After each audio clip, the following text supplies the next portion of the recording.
ఈ రోజు మనతో మాజీ శాసనసభ్యులు తిరువురు నియోజకవర్గ ప్రెసిడెంట్ ఇన్ఛార్జ్ నల్లగట్ల స్వామిదాస్ గారు ఉన్నారు. నల్లగట్ల స్వామిదాస్ గారితో విహారీ మీడియా అసలు తిరువురు కాన్ఫరెన్స్ లో ఏం జరుగుతుంది అనేది కూడా ఆయన మాటల్లో తెలుసుకుందాం. సార్ నమస్తే సార్. నమస్కారం సార్, ఇప్పుడు తిరువురు నియోజకవర్గంలో రాజకీయం వేడిగా ఉంది సార్. ఇటు టీడీపీలో 2 వర్గాలుగా చీలిపోయి ఇక్కడ కొట్టుకుంటున్నారు. అది మీకు ఎంతవరకు ప్లస్ అనిపిస్తుంది? అది వాళ్ళ యొక్క అంతర్గత విషయాలు. దాని గురించి నేనేమి కామెంట్ చేయదలుచుకోవాలి. వారి వారి ఇష్టం.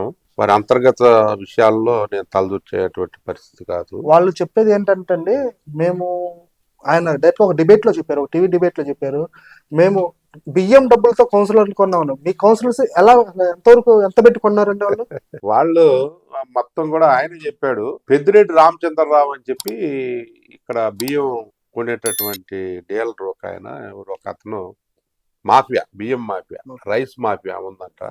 ఆ రైస్ మాఫియా ఇదివరకు కూడా నడిచేదండి. వాళ్ళు ఇప్పుడు కూడా మరి వాళ్ళు ఇచ్చిన డబ్బులతోటే మా కౌన్సిలర్ని కొన్నామని చెప్పి నిస్సిగ్గుగా బహిర్గతంగా పబ్లిక్ టెలివిజన్లో ఇంటర్వ్యూలో వాళ్ళకు సంబంధించినటువంటి వాళ్ళ పార్టీకి సంబంధించినటువంటి ఏబిఎన్ ఛానల్లో రికార్డ్ అయి ఉంది. ఇది సుమోటుగా ఆ ఎలక్షన్ కమిషన్ తీసుకోవాలి, ఆ తర్వాత న్యాయస్థానాలు తీసుకోవాలి, సుప్రీం హైకోర్టు తీసుకోవాలి, కేసు రిజిస్టర్ చేయాలి. ఇంత దుర్మార్గంగా ప్రజాస్వామ్యాన్ని అపహాస్యం చేస్తూ ప్రజాస్వామ్యయుతంగా ప్రజలు ఎన్నిక చేయబడినటువంటి ఒక పార్టీకి చెందిన ఒక సింబల్ మీద గెలిచినటువంటి కౌన్సిలర్లని సంతలో పశువుల్లాగా కొన్నటువంటిది తన నోటితో తాను ఒప్పుకొని, అది కూడా మాఫియా, రైస్ మాఫియా. ఏది ఈ యొక్క ప్రజా పంపిణీ వ్యవస్థకు సంబంధించినటువంటి బియ్యం అని మా ఏదైతే మార్కెటింగ్ చేస్తూ, అంటే బ్లాక్ మార్కెటింగ్ చేస్తూ అవి సేకరించినటువంటి బియ్యాన్ని వ్యాపారం చేసేటటువంటి పెద్దిరెడ్డి రామచంద్రరావు అనే వ్యక్తి ఇచ్చిన డబ్బులతో నేను కొన్నాను అన్నాడు కౌన్సిలర్. మరి ఎంత దుర్మార్గమైన విషయం ఇది. దీన్ని ఎవడు ఇక్కడ ఏ వస్తుందండి? పత్రికలు ఏమి హైలైట్ చేసి వీటిలో ఏం చెప్తున్నారు? ఇప్పటికీ క్వశ్చన్ చేశారా? ఇక్కడ అసలు ఈ దేశంలో ప్రజాస్వామ్యం ఉందా? ఈ రాష్ట్రంలో ఏముంది? ఈ రాష్ట్రంలో నిస్సిగ్గుగా మేము కొంటున్నాము డబ్బుతోటి అని చెప్పాడు. నెక్స్ట్ వచ్చేసి ఇప్పుడు ప్రజా పంపిణీ వ్యవస్థ అనేది జనసేన పార్టీ నాదెండ్ల మనోహర్ గారి చేతిలో ఉంది. నాదెండ్ల మనోహర్ గారు చెప్పేది ఏంటంటే, అసలు ఈ వ్యవస్థలో ఎలాంటి అవకతవకలు జరగడానికి వీలు లేదన్నారు కదా. ఇప్పుడు నిజంగా ఇక్కడ అవకతవకలు జరగడానికి ఉన్న ఛాన్సెస్ ఉన్నాయంటారా? ఇప్పుడు ఛాన్సెస్ ఉన్నాయంటే, ఛాన్సెస్ అంటే ఇప్పుడు జరుగుతున్నది ప్రజలకు కళ్ళగట్టినట్టు తెలుస్తా ఉంది, చెప్తా ఉన్నారు. మాఫియా నడుస్తా ఉంది. Still they are in MP office అని అంటున్నాడు. ఎంపీ ఆఫీస్ లో కూర్చొని ఎవరు 3 వ్యక్తులు, ఎవరైతే మరి సాయి కిరణ్, అరవపల్లి సాయి కిరణ్ అనే అతను ఒక ఇసుక మాఫియా అంట ఆయన.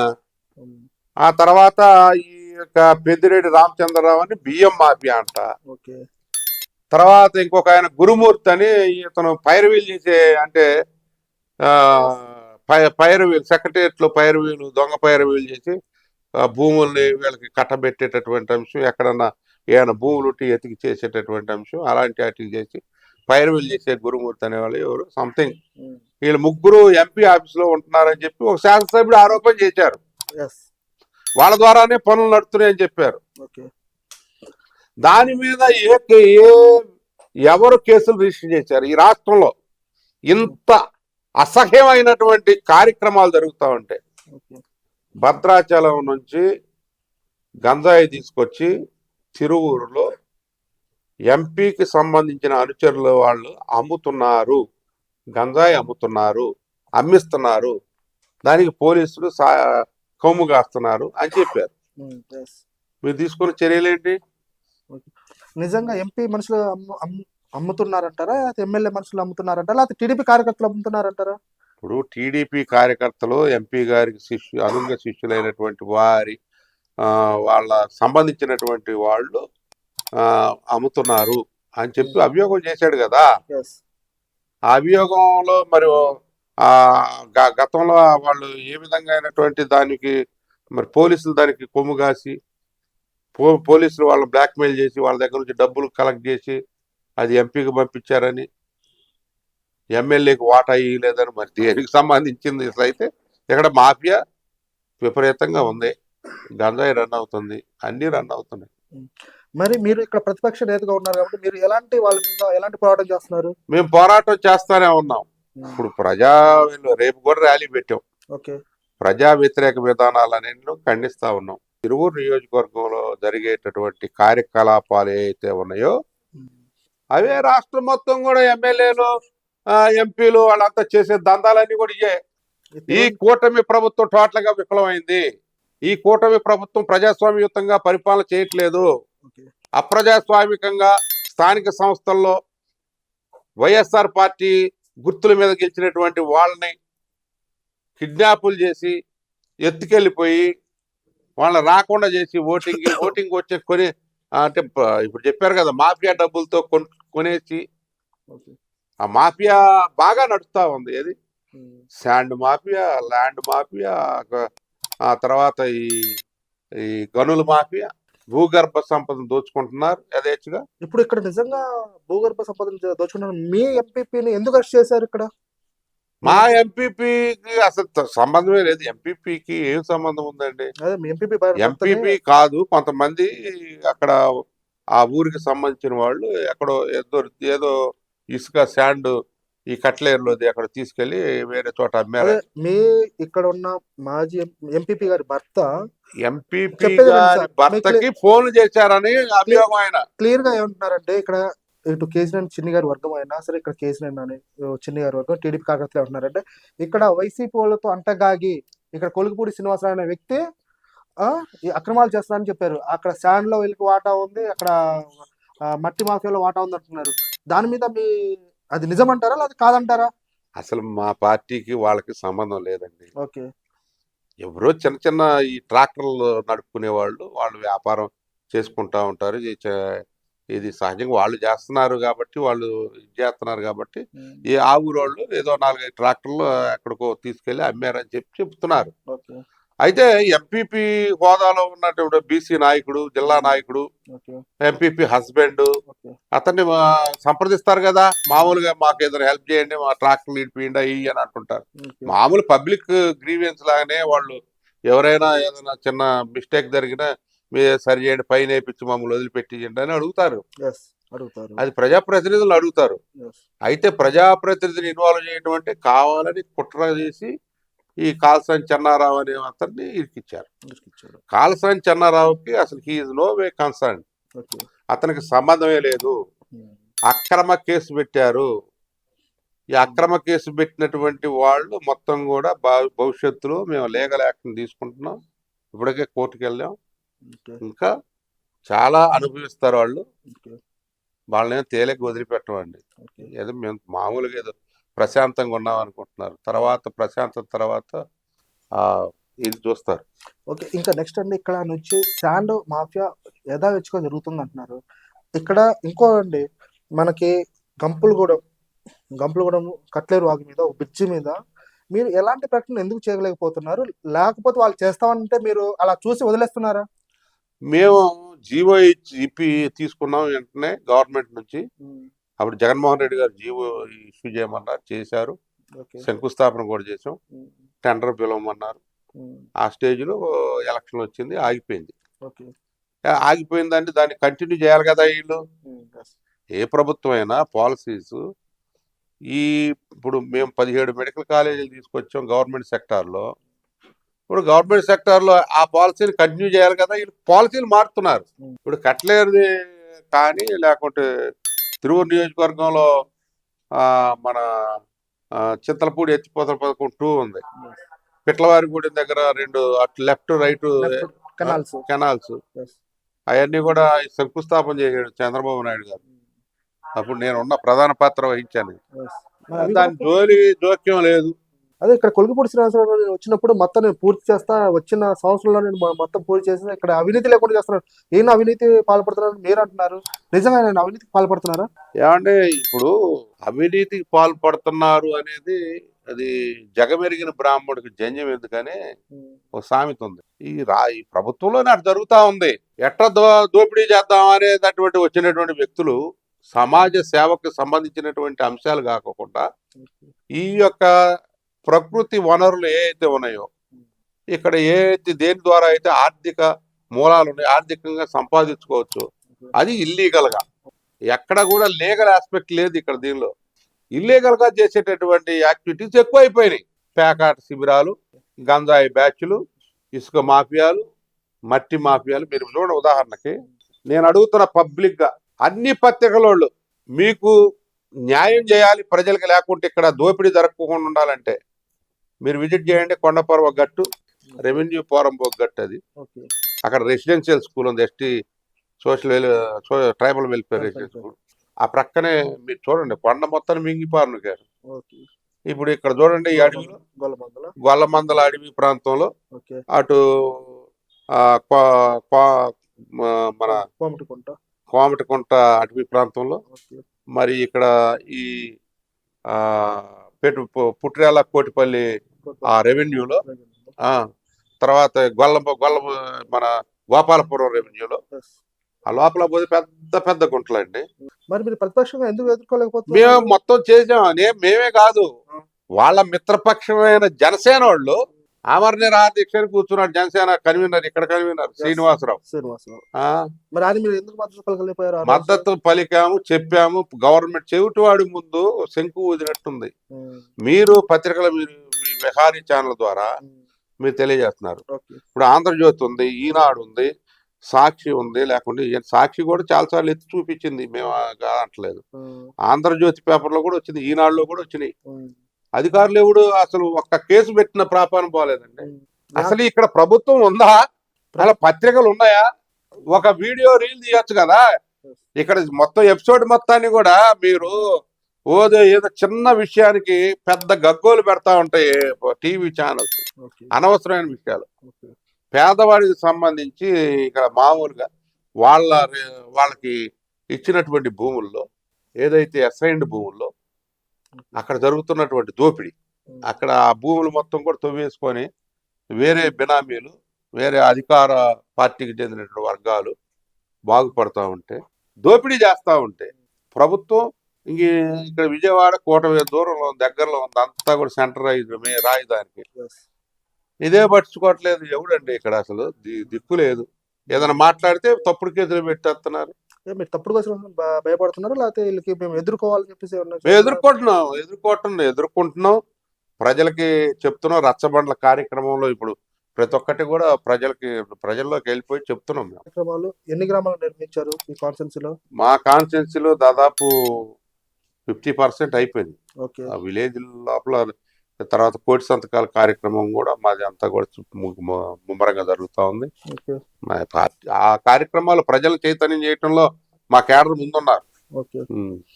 మీరు ఇక్కడ ఇంత గొడవ జరిగిన మీ పార్టీ నాయకులు కానీ మీరు కానీ నోరు మెదపటం లేదని చెప్పేసి ఒక విమర్శ ఉందండి. దాని మీద మీ సమాధానం? ఇది విమర్శ అంటే ఆ పత్రికలు ఇప్పుడు మామూలుగా మా వాయిస్ బయటకు రాకపోవటానికి కర్నూలు చావుకి 100 కారణాలు ఉన్నాయని వీళ్ళంతా మీడియాని దగ్గర పెట్టుకున్నారు. ఈనాడులో మా వార్త రాదు.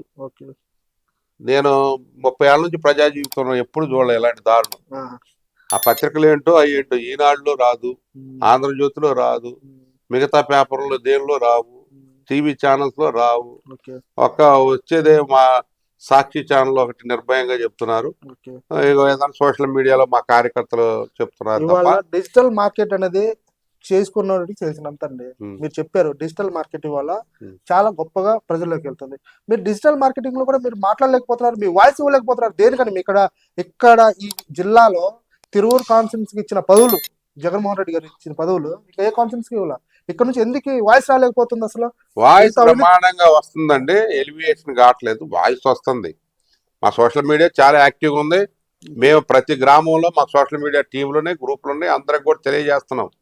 ఇప్పుడు మన గోపాలపురం ఫారెస్ట్ ఆ ఏరియాలో జరిగిన మొత్తం కూడా వీడియోలు మొత్తం పెట్టారు మా వాళ్ళు.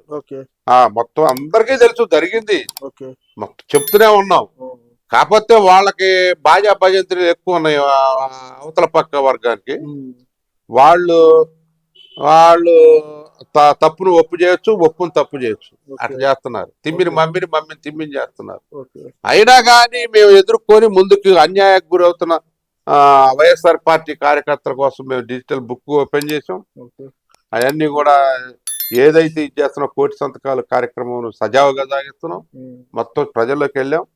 మరి అదే విధంగా మీరు ఇచ్చిన హామీలు ఏదైతే క్యూఆర్ కోడ్ ద్వారా స్కానర్ ద్వారా ప్రతి విలేజ్ లో మేము గ్రామ ఈ పెట్టి వాళ్ళకి ఎక్స్ప్లెయిన్ చేసాం.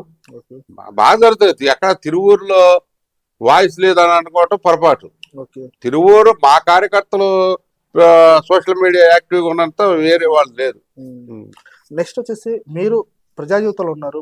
ప్రజలతో ఇప్పుడు నెక్స్ట్ ఇప్పుడు 2029కి ఎలక్షన్స్ జరుగుతున్నాయి. దానికి ఇప్పుడు నుంచి ఇక్కడ జరుగుతున్న పరిమాణాలు మన ప్రజల్లో మీరు తీసుకోగలుగుతున్నారా? సక్సెస్ అవ్వగలుగుతున్నారా? మీరు బ్రహ్మాండంగా సక్సెస్ అవుతున్నాం అండి. ఏ విధంగా అంటే ఇప్పుడు మాకు విలేజ్ క్లినిక్స్ ఉన్నాయి. ఉదాహరణకి చూపిస్తున్నాం. ఇదిగోండి విలేజ్ క్లినిక్ కట్టాం. ఇది ఇదివరకు ఇక్కడ నుంచి మెడిసిన్స్ అన్ని సప్లై అయ్యి ఇప్పుడు సప్లై చేయట్లేదు, సరిగా లేదు. ఇదంతా అదే విధంగా రైతు భరోసా కేంద్రాలు ఉన్నాయి. మొన్న ఎరువులు యూరియా కొరత అయ్యని వచ్చింది. విలేజ్ లోకి వెళ్ళిపోయి చెప్పేసాం. ఇగో ఈ విధంగా రైతు భరోసా కేంద్రం నుంచి ఈ విధంగా మనం మీరు చేసిన అభివృద్ధి గురించి చెప్తున్నారు, లేకపోతే ఇక్కడ చేసే అవినీతి గురించి చెప్తున్నారు ప్రజలకి? ప్రజలకి అవినీతి అంటే ఆ పాలనకి ఈ పాలనకి పోల్చి చూస్తున్నాం. Comparative study. కంపారిటివ్ గా ఇప్పుడు ప్రజలు ఏం చేస్తున్నారంటే అవునండి అని నిజాయితీగా ఒప్పుకుంటున్నారు. తప్పు చేసాం, పొరపాటు అయిపోయింది, చేతులు కాలిన ఆకులు పట్టుకుంటే అట్లా సుఖమే ఉంది, ఇప్పటికైనా మేల్కోనండి, రేపు జగన్ సీఎం చేయండి అని చెప్పి చెప్తున్నాం. వాళ్ళు ప్రిపేర్ అవుతున్నారు. అంటే ఇది మామూలుగా పరిపాలన వికేంద్రీకరణ జరిగినది అంటే జగన్ గారి ద్వారానే. వీళ్ళంతా కూడా అసత్య ప్రచారం అండి. గోబెల్స్ ప్రచారం. ఆ రెండో ప్రపంచ యుద్ధంలో జర్మనీ సమాచార ప్రచార శాఖ మంత్రిగా పనిచేశాడు గోబెల్స్ అని హిట్లర్ దగ్గర. ఇక ఏడ ఏమి జరిగిందని సృష్టించి చెప్పటం అనమాట. అట్లా 14 లక్షల కోట్ల అప్పు చేశాడు జగన్మోహన్ రెడ్డి అని చెప్పాడు ఈ చంద్రబాబు నాయుడు. ఎంత దుర్మార్గం అండి, ఎంత అబద్ధం అండి, పచ్చి అబద్ధం కదా.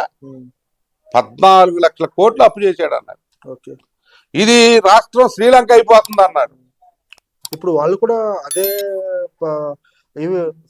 ఇస్తున్నారు కదా. వాళ్ళంతా కూడా మోసగాళ్ళండి, మోసం చేశారు కదా. ఇప్పుడు సూపర్ 6 అని హామీలు ఇచ్చారు. ఏం చేశారు ఇప్పుడు? వాళ్ళు అన్ని ఇచ్చారు కదా సార్. సూపర్ 6 అంటే లేడీస్ కి ఫ్రీ బస్ ఇస్తున్నారు. ఒకటే ఆడబిడ్డ ఇది ఒకటే ఇవ్వలేదు. అమ్మఒడికి ఇచ్చారు. నెక్స్ట్ వచ్చేసి ఫ్రీ గ్యాస్ బండ ఇస్తానంటున్నారు. నిజంగా ఇవ్వలేదు ఏంటి వాళ్ళు? అశేష ప్రజానీకానికి సంబంధించింది 50 సమాజంలో 50% కంటే అబోవ్ ఉన్న ఇప్పుడు మహిళలు 1500 కోసం వెయిట్ చేస్తున్నారు. అది ఇస్తానంటేనే కదా నీకు ఓట్లేసింది. అది ఫ్రీ బస్సు కాదు. ఎవడు అడిగాడు ఫ్రీ బస్సులు? ఇలా కూలికి పోయేవాడికి బస్సులో ఏం పని? కూలికి పోయే వాళ్ళకి బస్సుల్లో ఏం పని అంటే కానీ గాలికి తిరుగుతుంటారా? ఊరిక ఏదైనా పని ఉంటే ఎప్పుడో సంవత్సరానికి ఒకసారి అప్పుడు అవసరం వచ్చినప్పుడు అది వాళ్ళు కూలి పనులు చేసుకున్న వాళ్ళు ఎట్లా ఛార్జీ పెట్టుకుంటారు. ఉచిత బస్సు అంటే అదే పెద్ద ఇదేం కాదు, పెద్ద వేల కోట్లకు సంబంధించింది కాదు. 50 సంవత్సరాలు నిండినటువంటి ప్రతి వ్యక్తికి 4000 రూపాయల పెన్షన్ ప్రతి నెల ఇస్తా ఉన్నారు. ఎస్సీ, ఎస్టీ, బీసీ, మైనార్టీ మొత్తానికి. అది ఎంత పెద్ద అబద్ధం. నేను అంటున్నా ఇంప్లిమెంటేషన్ మీరు చేయాలి కదా. అదే కదా ఆశ. మేము చేసామని నిరుద్యోగులకి వృత్తి. ఇప్పుడు కాదండి, మేజర్ చూడండి. నువ్వు ఏదో చిల్లరగా చిల్లర మాలగా పెన్షన్ అనేది నడుస్తూనే ఉంటాయి. దాని గురించి కాదు నువ్వు చెప్పేది. ఈ బస్సులు అనేది ఇది చాలా చిన్న విషయం. దీని గురించి అమ్మఒడి అనేది స్కాలర్షిప్స్ ఎస్సీ, ఎస్టీ, బీసీలకి సెంట్రల్ గవర్నమెంట్ ఇస్తుంది. సెంట్రల్ గవర్నమెంట్ నువ్వు కొద్దిగా యాడ్ చేస్తావు అంతే కదా. అది పెద్ద లెక్కలో కాదు.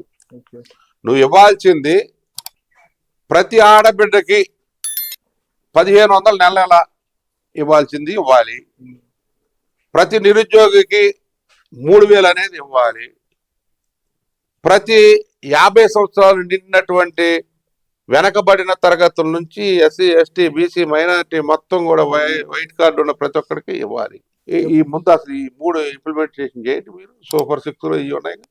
మేము చెప్పిన సూపర్ 6 పథకాల్లో 5 ఇంప్లిమెంట్ చేశాము. ఒకటే ఇంప్లిమెంట్ చేయలేదు. అది కూడా ఆడబిడ్డనిది. అది నెలకి 1500 రూపాయలు ఇవ్వలేదు. అది కూడా మేము డిసెంబర్ నుంచో, జనవరి నుంచో ఇంప్లిమెంట్ చేస్తామనేది వాళ్ళు క్లియర్‌గా చెప్తున్నారు. వాళ్ళు విజయోత్సవాలు కూడా జరుపుకున్నారు. కానీ మీరు యా. అవ్వట్లేదంటే వాళ్ళకి ఇప్పుడు గ్యాస్ బండ ఫ్రీగా ఇస్తానన్నారు. సంవత్సరానికి 3 గ్యాస్ బండ్లు ఇచ్చారా? ఇచ్చారండి. ఎక్కడండి ఇంప్లిమెంట్? పోండి ఊళ్ళల్లో పోయి అడగండి, చెప్తారు జనం. ఇదండి పిల్లి పాలు దాక్కుంటా పిల్లి నన్ను ఎవరు చూడట్లేదు అనుకుంటా, కళ్ళు మూసుకున్నా. అవును. చెప్పండి. ఏ? మీరే బాగా చేస్తారు. అవును, ఆ, మీరు ఏదో అట్ట అనుకుంటే ఎట్లా? ప్రజలు, ఓకే. నువ్వు జవాబుదారీ ఉండేటటువంటి వ్యక్తి అబద్ధాలు ఆడకూడదు, చెప్పకూడదు. చెప్పింది చేసి ఓకే. మాట తప్పడు మడిమ తిప్పడు జగన్మోహన్ రెడ్డి అనేది ఒక జగనే మా నమ్మకం అనేది ప్రజల్లో ఉన్నటువంటి విశ్వాసం, ఈ ఆంధ్ర రాష్ట్ర ప్రజల్లో. ఎందుకంటే చెప్పింది చేశాడు. ఓకే. 99% ఆయన ఎన్నికల హామీల్లో ఇచ్చినటువంటి నెరవేర్చాడు. ఉమ్. అయినా మేము ఉదాహరణ చెప్తున్నాం, మేము చేయలేమనే కదా. ఉమ్. 500 పెన్షన్ పెంచమని మేమంతా గగ్గోలు పెట్టాం జగన్మోహన్ రెడ్డి గారు. ఉమ్. ఆయన 4000 అంటున్నాడు, మీరు కూడా 4000 ప్రకటించండి అని. ఉమ్. అంటే మన రాష్ట్ర ఆర్థిక పరిస్థితి, మనకు వచ్చే ఆదాయం ఎంత, మనకు ఖర్చు పెట్టేదంతా ఇవన్నీ క్యాల్కులేట్ చేసి చెప్తున్నా. మనం 3500 ఇస్తామన్నా. ఓకే. ఇప్పుడు మీరు ఏమంటే వాళ్ళ మంత్రి అచ్చెన్నాయుడు అచ్చెన్నాయుడు గారు. ఏం చెప్తున్నాడు? అదే దేశ రాష్ట్రాన్ని అమ్ముకోవాలి. పరిస్థితి ఏర్పడి 1500 ఇస్తాను. 1500 ఇస్తే రాష్ట్రాన్ని అమ్ముకోవాలా? మరి నువ్వు ఎట్ట చెప్పావు? నువ్వేగా నీ నోటితోటే మాట్లాడారు, మీ నోటితో. ఇంకోటండి, ఇంకో చిన్న విషయం తెలిసిందండి మీ గురించి. కేసీఆర్ నాని గారు మళ్ళీ పార్టీలో రంగప్రవేశం చేస్తున్నారు. ఆయనతో పాటు మీరు కూడా పార్టీ మారుతున్నారు అనేది ఒక బాగా వైరల్ అవుతుందంట. అది నిజమేనంటారా? అసలు కేసీఆర్ నాని గారు అంటే పార్టీ మారుతున్నది, పార్టీ అంటే ఆయన ఇన్యాక్టివ్గా ఉన్నారు. ఓకే. ఆయన ఇన్యాక్టివ్గా ఉన్నారు, నాకైతే సంబంధం లేదు. ఓకే. నేను కేసీఆర్ నాని గారికి మిత్రుణ్ణి. ఓకే. ఆయన రాజకీయ అభిప్రాయాలతో నాకు సంబంధం లేదు. ఓకే. నేను కేసీఆర్ నాని గారు మరి అంటే మిత్రులం కాబట్టి ఒకసారి పార్టీలోకి వచ్చాం కాబట్టి ఆ ఇంపాక్ట్ ఉండొచ్చాం. కానీ నాకు ఎట్టి పరిస్థితుల్లోనూ నేను నమ్మిన సిద్ధాంతం, ఇప్పుడు జగన్మోహన్ రెడ్డి గారు పేద ప్రజలకు చేసే సంక్షేమ కార్యక్రమాలతో అట్రాక్ట్ అయ్యి వచ్చినండి. ఓకే. నా జీవితాంతం జగన్మోహన్ రెడ్డి గారితో ఉంటాను. ఓకే. నేను పార్టీ మారే ఆలోచన కానీ, నా నిజాయితీని శంకించే దమ్ము కానీ ఎదుటికి లేదు, ఎవరికి లేదు. నేను అడిగితే నుప్పులాగా నేను నమ్మిన దానికి కట్టుబడి ఉంటాం.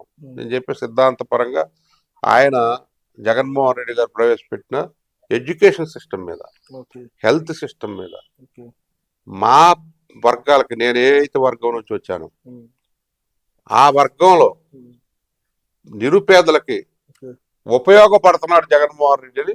సైద్ధాంతిక పరంగా మా జనాలకు ఉపయోగపడేటటువంటి వ్యక్తి జగన్మోహన్ రెడ్డి అని నేను నమ్మి, అది చూసి జనాల్లో చూసి వచ్చినాడు. పార్టీ సిద్ధాంతపరంగా వచ్చారు.